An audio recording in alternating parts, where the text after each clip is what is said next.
कहानी शुरू होती है स्पेन की एक ऐसी जेल से जहां इंसानों को इंसान नहीं समझा जाता। कैदियों पर होने वाला जुल्म रोज का खेल था, लेकिन हर जुल्म की एक सीमा होती है। उसी सीमा को तोड़ते हुए कैदियों का लीडर मेलामंडर अपने साथियों के साथ सिस्टम के खिलाफ बगावत छेड़ देता है। जेल के अंदर माहौल पहले ही सुलग रहा होता है, तभी ओलिवर नाम का एक नया गार्ड वहां कदम रखता है। उसकी ड्यूटी तो अगले दिन से थी, मगर सीनियर्स को इम्प्रेस करने की चाह उसे एक दिन पहले ही जेल के अंदर ले आती है। उसे जरा भी अंदाजा नहीं था कि ये पहला दिन ही उसकी जिंदगी का सबसे खतरनाक दिन बन जाएगा। जैसे ही मेलामंडर की नजर गार्ड के हाथों में चाबियों पर पड़ती है, खेल पलट जाता है। उसी पल छत का एक बड़ा हिस्सा टूटकर ओलिवर के सिर पर गिरता है और वो वहीं ढेर हो जाता है। मेलामंडर अपने मुंह में छुपाई पतली स्टील वायर से बिना किसी आवाज के हथकड़ी खोल लेता है। वो गार्ड को उकसाता है और जैसे ही गार्ड पास आता है, हथकड़ी से उसका दम घोंट देता है। सब कुछ इतनी तेजी से होता है कि किसी को संभलने का मौका तक नहीं मिलता।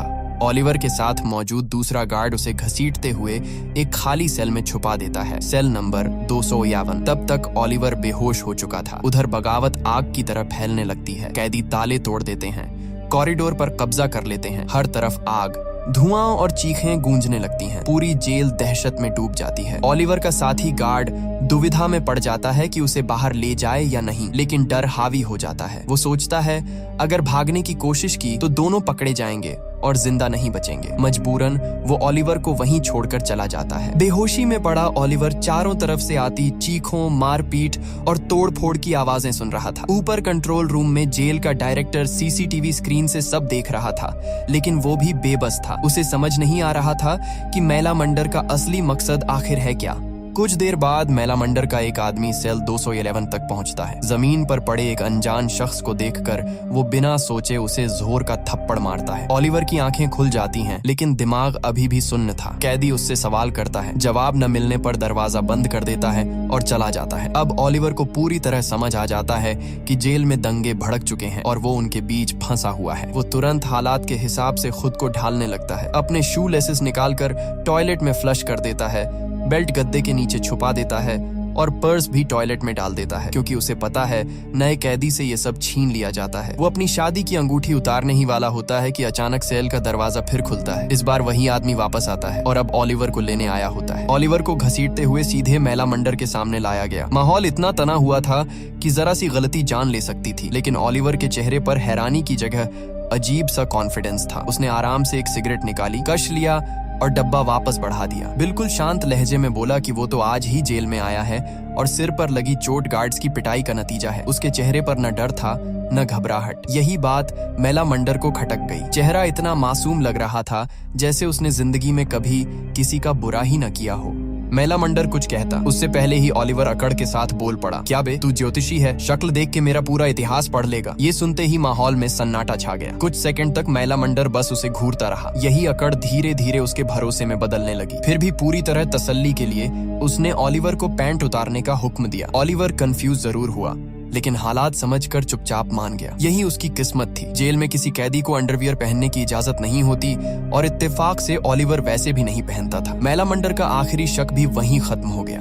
अब कैदी जेल में लगे सीसीटीवी कैमरे तोड़ने लगे। ओलिवर समझ गया कि अगर सारे कैमरे टूट गए तो बाहर से उसका हर कनेक्शन खत्म हो जाएगा। उसने पूरी ताकत से चिल्लाकर कहा, रुको! सबकी नजरें उसी पर टिक गईं। ओलिवर ने समझाया कि एक कैमरा बचा रहने दो ताकि हमारी डिमांड्स बाहर तक पहुंच सकें। अगर स्टाफ को नहीं दिखाना तो उसे कपड़े से ढक दो। मेलामंडर को बात जंच गई। भरोसा और गहरा करने के लिए ओलिवर खुद कैमरा ढकने निकल पड़ा। उसने जानबूझकर धीरे धीरे कैमरे के सामने चढ़कर कपड़ा डाला ताकि कंट्रोल रूम में बैठे लोग उसकी शक्ल साफ देख सकें। वहां बैठे अफसर तुरंत समझ गए कि ये आदमी उनका ही गार्ड है। अब पूरी जेल में सिर्फ ओलिवर और कंट्रोल रूम जानते थे कि उसकी असली पहचान क्या है। फिर भी मेलामंडर के दिल में हल्का सा शक बचा हुआ था। वो ओलिवर को उस गार्ड के पास ले गया जिसके हाथों में चाबियां थीं और पूछा कि क्या यही वही गार्ड है जिसने तुझे मारा था? दोनों की नजरें मिलीं और बिना बोले ही तय हो गया कि अब मामला जान और मौत का है। दोनों ने एक साथ पहचानने से इनकार कर दिया। इसके बावजूद मेलामंडर के आदमी उस गार्ड को पीटते रहे।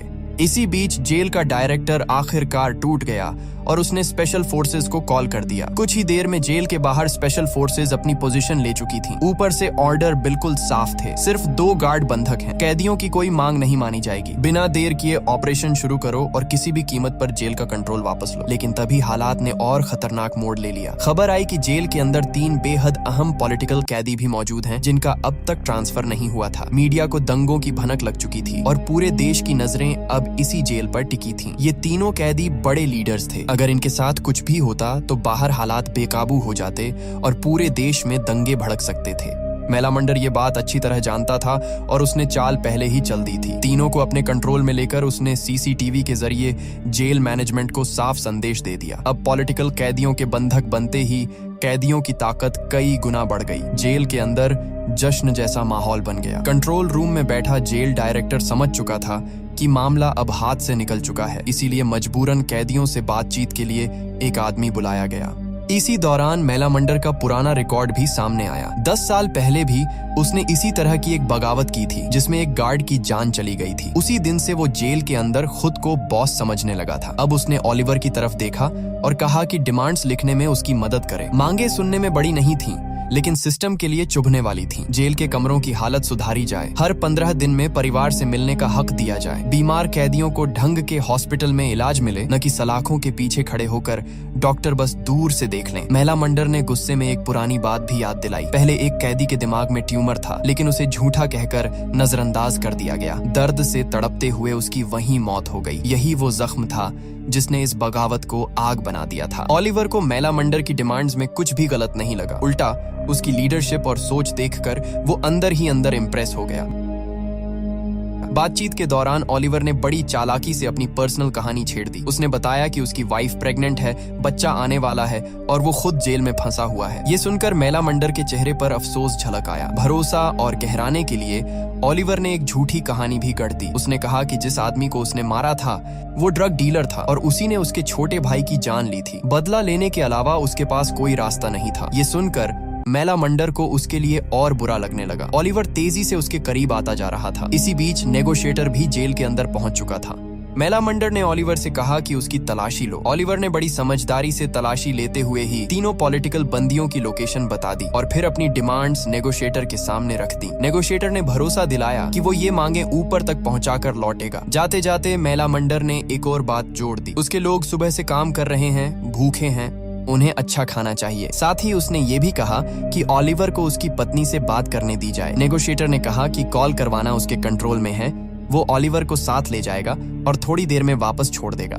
मैलामंडर ने बात मान ली, लेकिन सख्त लहजे में चेतावनी भी दी कि ओलिवर को कुछ नहीं होना चाहिए। इतने कम वक्त में वो ओलिवर पर जरूरत से ज्यादा भरोसा करने लगा था। ओलिवर समझ गया कि ये उसके लिए सुनहरा मौका है, लेकिन गेट खुलने से पहले ही अंदर से एक तेज चीख सुनाई दी। आवाज सुनते ही मैलामंडर ने नेगोशिएटर को पकड़ लिया और ओलिवर को देखने भेजा कि हुआ क्या है। ओलिवर दौड़कर पहुंचा तो पता चला कि 2 कैदियों में झगड़ा हो गया था। एक के सिर पर गहरी चोट लगी थी और वो बेहोश पड़ा था।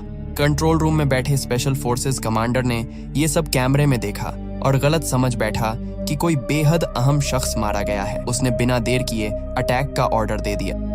ओलिवर को तुरंत समझ आ गया कि अगर फोर्सेस अंदर घुसी तो कत्लेआम मच जाएगा। उसने फौरन तीनों होस्टेज को उठाकर सर्विलेंस कैमरे के सामने ला खड़ा किया ताकि कमांडर देख सके कि सब जिंदा हैं और हालात कंट्रोल में हैं। जैसे ही कमांडर ने उन्हें स्क्रीन पर देखा, उसने अटैक रोक दिया। बातचीत फिर से शुरू हो गई।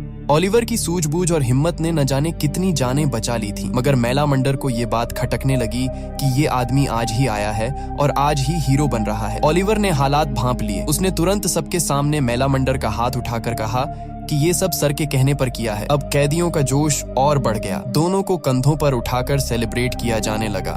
मैलामंडर ने उसे साइड में लेकर कहा कि काम बढ़िया किया है, लेकिन अगली बार बिना पूछे कुछ किया तो छोड़ूंगा नहीं। इसी बीच ना जाने कैसे मीडिया में ये खबर फैल गई कि तीनों पॉलिटिकल नेता मारे जा चुके हैं और कई लोग घायल हुए हैं। उधर ओलिवर की पत्नी एलेना एक रेस्टोरेंट में खाना खा रही थी। तभी टीवी स्क्रीन पर वही जेल हर चैनल पर छा गई। उसका दिल बैठ गया। उसने ओलिवर को बार बार कॉल किया, लेकिन फोन आउट ऑफ रीच था। आखिरकार जब उसकी बात ओलिवर के एक कलीग से हुई तो उसने बस इतना कहा कि ओलिवर दूसरी ब्रांच में ड्यूटी पर है और शायद फोन बंद होगा।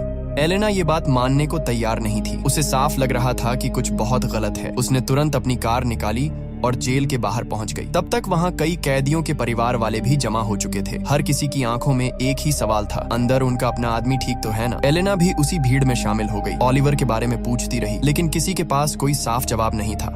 जेल के अंदर मैलामंडर अपने साथियों के साथ आराम से खाना खा रहा था। माहौल कुछ देर के लिए शांत लग रहा था और ऑलिवर भी बड़े ध्यान से उसकी पुरानी कहानियां सुन रहा था। तभी वही कैदी नजर आया जिसकी वजह से थोड़ी देर पहले झगड़ा हुआ था। मैलामंडर तुरंत भड़क गया। वो उसके पास गया और उसे सबक सिखाया, क्योंकि उसकी एक गलती से पूरा प्लान बिगड़ते बिगड़ते बचा था और सबकी जान खतरे में पड़ गई थी।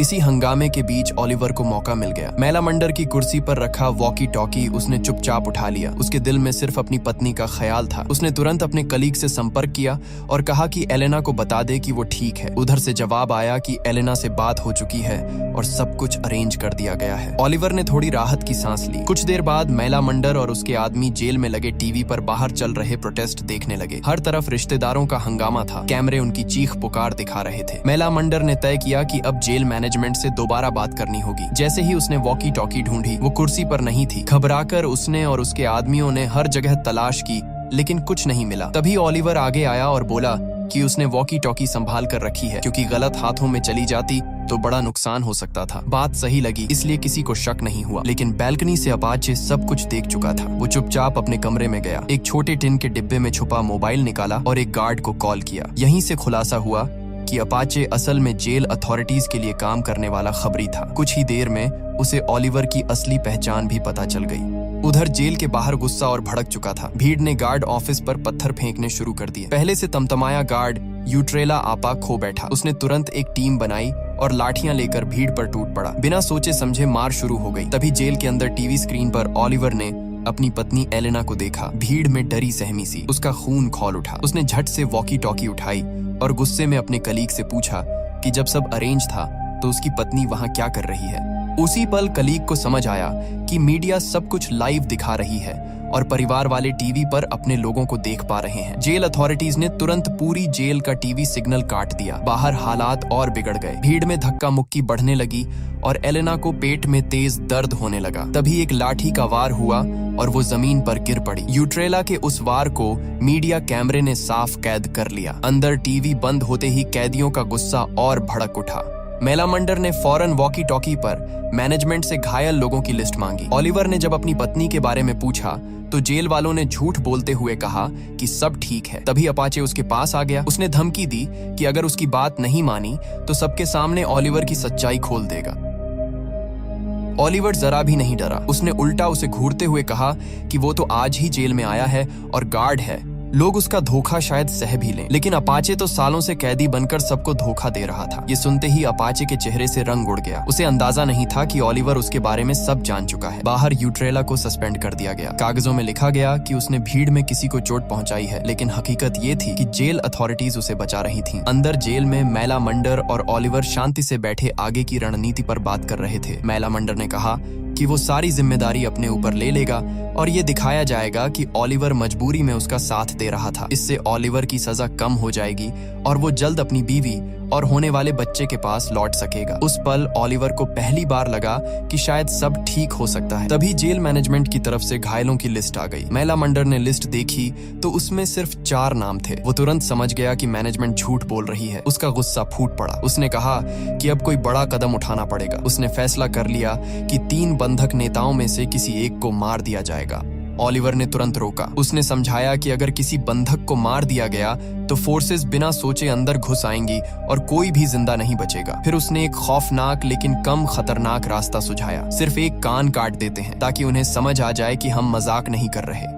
ये जिम्मेदारी ऑलिवर को ही दे दी गई। उसने जल्दी से काम खत्म किया ताकि दर्द कम से कम हो। थोड़ी ही देर में कटा हुआ कान जेल मैनेजमेंट को भेज दिया गया। अब उनके पास कोई रास्ता नहीं बचा था। उन्हें असली लिस्ट भेजनी पड़ी। लेकिन जैसे ही ऑलिवर ने वो लिस्ट पढ़ी, उसके पैरों तले जमीन खिसक गई। उस लिस्ट में उसकी प्रेग्नेंट पत्नी एलेना का नाम भी था। इसी दौरान अपाचे ने बाहर से एक वीडियो हासिल कर लिया। वीडियो में साफ दिख रहा था कि यूट्रेला लाठी से एलेना पर वार कर रहा है। ऑलिवर बार बार वो वीडियो देखता रहा। हर बार उसका गुस्सा और दर्द बढ़ता गया। एक तरफ वो अंदर सबकी जान बचाने की कोशिश कर रहा था और दूसरी तरफ उसकी बीवी को बाहर बेरहमी से पीटा गया। ऊपर से उसके अपने क्लीग्स ने उससे झूठ बोला। गुस्से में कांपते हुए ऑलिवर ने डिमांड की कि यूट्रेला को तुरंत अंदर भेजा जाए।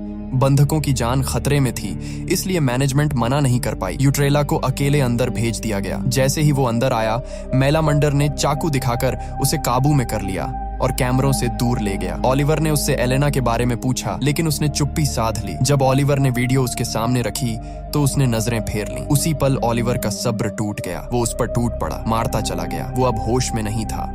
उसने वॉकी टॉकी उठाई और अपनी बीवी से बात करने की जिद की। आखिरकार उसे सच्चाई बता दी गई। एलेना और उसका होने वाला बच्चा दोनों नहीं रहे थे। ये सुनते ही ओलिवर पूरी तरह बिखर गया। उसने अपना सिर मेलामंडर के कंधे पर रख दिया और फूट फूट कर रोने लगा।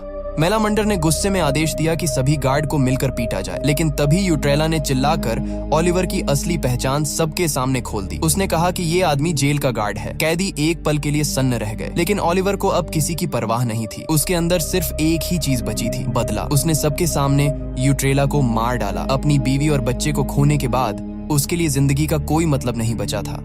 इसके बाद वो चुपचाप सेल 211 में गया। वहां उसने अपनी छुपाई हुई बेल्ट निकाली और सब कुछ खत्म करने की कोशिश की, लेकिन वो मर भी नहीं पाया। जब उसकी आंखें खुलीं तो दीवार पर लिखा एक वाक्य उसने पढ़ा, एक बूढ़ा आदमी सरदर्द से मर गया। ये किसी पुराने कैदी ने लिखा था। उसी पल ओलिवर को एहसास हुआ कि अब उस आदमी का दर्द ही उसका दर्द है। उसने अपनी पुरानी पहचान वहीं छोड़ दी और सेल 211 का असली कैदी बन गया। जेल के अंदर कुछ लोगों को अब भी उस पर शक था, लेकिन मेलामंडर जानता था कि चाहे ओलिवर पहले गार्ड रहा हो, अब वो उनका अपना है। उनकी किस्मत एक हो चुकी थी। लिस्ट सामने आने के बाद कैदियों का गुस्सा और भड़क उठा। अपने परिवारों की हालत देखकर वो खुद पर काबू नहीं रख पा रहे थे। अब सिर्फ जेल मैनेजमेंट से बात नहीं बन रही थी, सरकार को खुद दखल देना पड़ा। एक बड़े लेवल का आदमी बातचीत के लिए भेजा गया। उसने कहा कि ज्यादातर मांगे मान ली गई हैं। जैसे ही वो डिटेल्स बताने लगा, ओलिवर ने यूट्रेला की लाश घसीटते हुए सबके सामने डाल दी। कैमरे की तरफ देखते हुए उसने कहा कि इसे मैंने मारा है। फिर साफ शब्दों में कहा कि अब हम तभी मानेंगे जब प्राइम मिनिस्टर खुद टीवी पर आकर कहेगा कि हमारी सारी शर्तें मान ली गई हैं। अब ओलिवर पूरी तरह कैदियों के साथ खड़ा था। मेलामंडर ने भी उसका साथ दिया। या तो डिमांड पूरी करो या आकर लाशें उठाओ। नेगोशिएटर को ये सब ऊपर रिपोर्ट करना पड़ा। मेलामंडर जानता था कि सरकार इतनी आसानी से झुकने वाली नहीं है। उसने अपने लोगों को आदेश दिया कि सभी होस्टेज को अलग अलग जगह शिफ्ट कर दो और आखिरी लड़ाई के लिए तैयार रहो। तभी जेल मैनेजमेंट ने एक गंदी चाल चली। उन्होंने मेलामंडर को बताया कि ओलिवर असल में गार्ड है और अगर वो उसे मार देता है तो बदले में उसकी सजा काफी कम कर दी जाएगी। जब मेलामंडर ने ओलिवर की फाइल देखी तो वो एक पल के लिए हिल गया। सच सामने था, लेकिन फिर भी उसने अपने प्लान को नहीं रोका। सभी बंदियों को अलग अलग जगह कैद कर दिया गया। इसके बाद वो चाकू लेकर ओलिवर के पास पहुंचा। जैसे ही उसने ओलिवर की आंखों में देखा, उसे एक गद्दार नहीं बल्कि दर्द से भरा हुआ एक वफादार इंसान दिखा। उसका हाथ रुक गया। उसने चाकू ओलिवर के हाथ में थमा दिया और कहा, मैं तुझे नहीं मारूंगा, मैं तेरे साथ लड़ूंगा। उसी वक्त अपाचे ने मैनेजमेंट को होस्टेज की असली लोकेशन बता दी। स्पेशल फोर्सेज ने तुरंत अटैक प्लान कर लिया। अचानक जेल के टीवी फिर से चालू हो गए। न्यूज चल रही थी कि जेल के सारे पुराने कानून रद्द कर दिए गए हैं। ओलिवर और मेलामंडर हैरान रह गए। दोनों का दिल खुशी से भर गया, लेकिन ये खुशी सिर्फ एक जाल थी। जेल अथॉरिटीज ने जानबूझकर ये सब दिखाया था ताकि कैदी शांत हो जाएं। जैसे ही जेल के अंदर जश्न शुरू हुआ, अपाचे अपनी चाल चल चुका था। उसने उन कैदियों को मार दिया जो होस्टेज की रखवाली कर रहे थे और खुद उनके सामने खड़ा हो गया, जैसे वो उन्हें बचा रहा हो। अचानक जेल के अंदर स्मोक बम गिरने लगे। चारों तरफ धुआं फैल गया। ओलिवर उसी पल सब समझ गया। उसने मेलामंडर से कहा कि अब देर मत करो, सभी होस्टेज को मार दो वरना सब कुछ खत्म हो जाएगा। लेकिन जैसे ही दोनों ऊपर की तरफ बढ़े, पीछे से अपाचे ने नेल गन से ओलिवर पर हमला कर दिया। ओलिवर जमीन पर गिर पड़ा। मेलामंडर उसके पास पहुंचा, लेकिन जख्म बहुत गहरा था, कुछ भी किया नहीं जा सकता था। अपाचे ने जोर से चिल्लाकर कहा कि दोनों लीडर मर चुके हैं। ये सुनते ही कैदियों ने हथियार डाल दिए। मेलामंडर सब कुछ अपनी आंखों के सामने खत्म होते देखता रहा। उसने आंसू पोंछने की कोशिश की ही थी कि अपाचे ने पीछे से उसे गोली मार दी। मेलामंडर गिरा, बदला लेने की कोशिश की, लेकिन अपाचे ने एक और गोली दाग दी। वहीं सब खत्म हो गया। स्पेशल फोर्सेज ने बिना किसी रुकावट के जेल का कंट्रोल वापस ले लिया। उधर ओलिवर भी दर्द से कराहते हुए दम तोड़ चुका था। सब कुछ खत्म होने के बाद ओलिवर का एक कलीग उसकी लाश पहचानने आया। शर्मिंदगी के साथ उसने सेल 211 का दरवाजा खोला। अंदर सिर्फ एक अंगूठी रखी थी। ओलिवर एक ईमानदार और अच्छा इंसान था, लेकिन समाज ने उससे सब कुछ छीन लिया। आखिर में उसने गार्ड बनकर जीने से बेहतर एक कैदी की तरह मरना चुना। वीडियो पसंद आई हो तो लाइक जरूर करना। चैनल को सब्सक्राइब करना मत भूलना। मिलते हैं अगले वीडियो में।